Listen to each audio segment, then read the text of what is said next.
figure with this ludicrous sort of Princess Diana haircut, again, a decade before anybody knows who Princess Diana is. I do remember on the Young Americans cover with the sort of the wedge haircut and the peg trousers with the braces over, like a multicoloured rainbow jumper, which nobody really would be seen dead in, but was like, from the mullet to the wedge, was like literally every hairdresser's dream.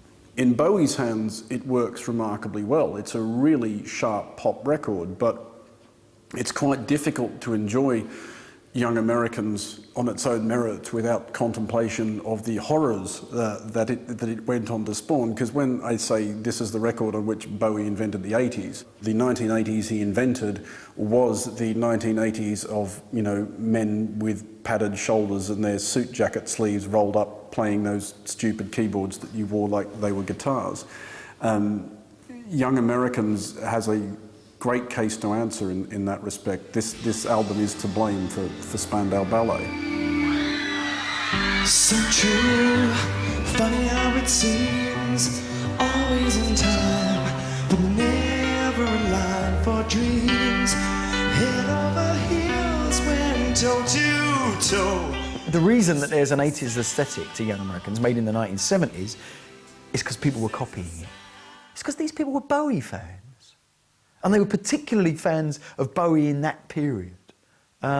Because it was perfect music to be 15 or 16 to.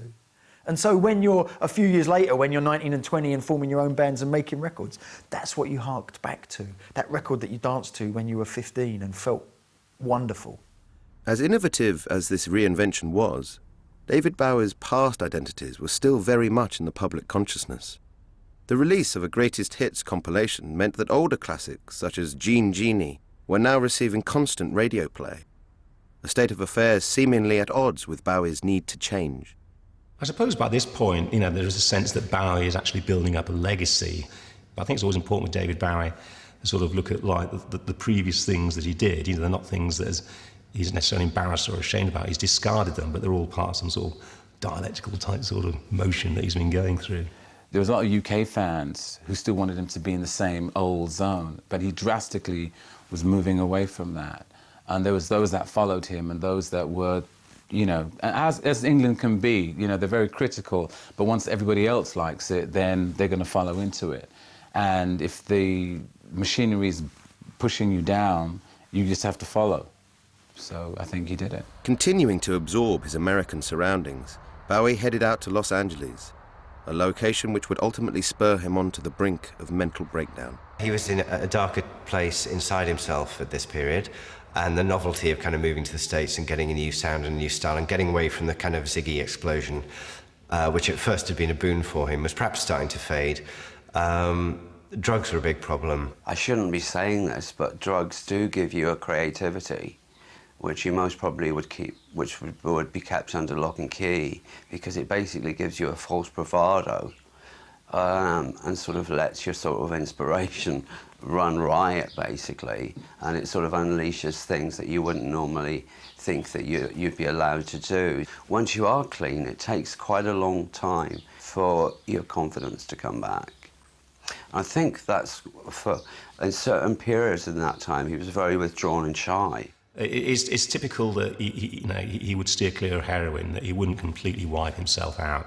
He wouldn't sort of jeopardise himself in that way. You know, he takes a survivable drug, but he certainly took a hell of a lot of it, and it really did him absolutely no good whatsoever.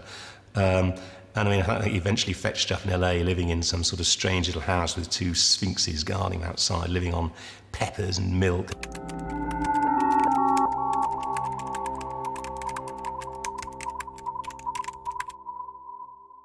Bowie probably went a little bit Disneyland or Dizzyland and, you know, just enjoy the moment, but realize at the end of the day that you can get caught up in this machinery. He was about to embark on this point on a succession of extraordinarily strange records, and I think it's fair to say his mind at this point is not the most ordered it had ever been. Bowie's fragile personal state was reflected perfectly when, in 1975, he made his major acting debut. playing the extraterrestrial Thomas Jerome Newton in Nicholas Roeg's The Man Who Fell to Earth.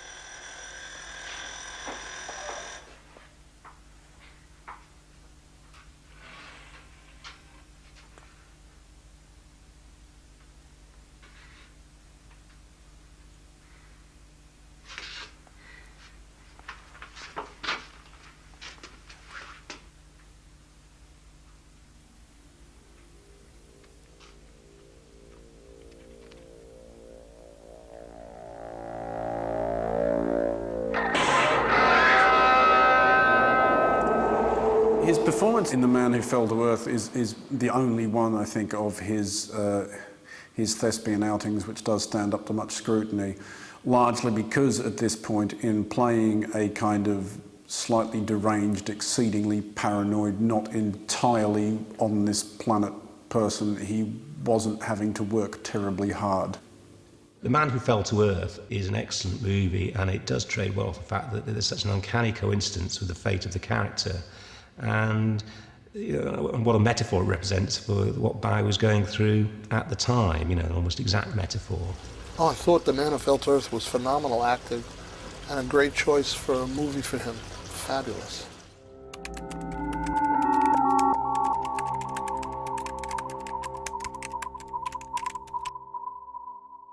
This is one of the other reasons for believing that this period is one of his most creative and fecund, because not only does he make great records, Young Americans and Station to Station, absolute powerhouse records for me, but he also makes his only good film, his one great acting performance in The Man Who Fell to Earth, probably because he's kind of playing about as close to himself as he can get.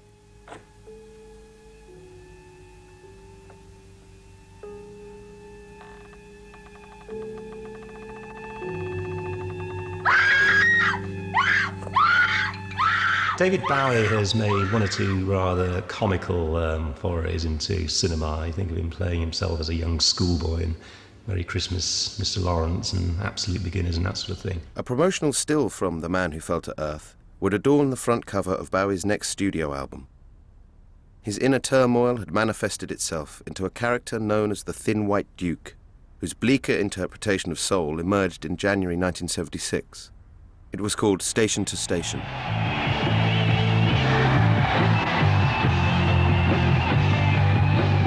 Return.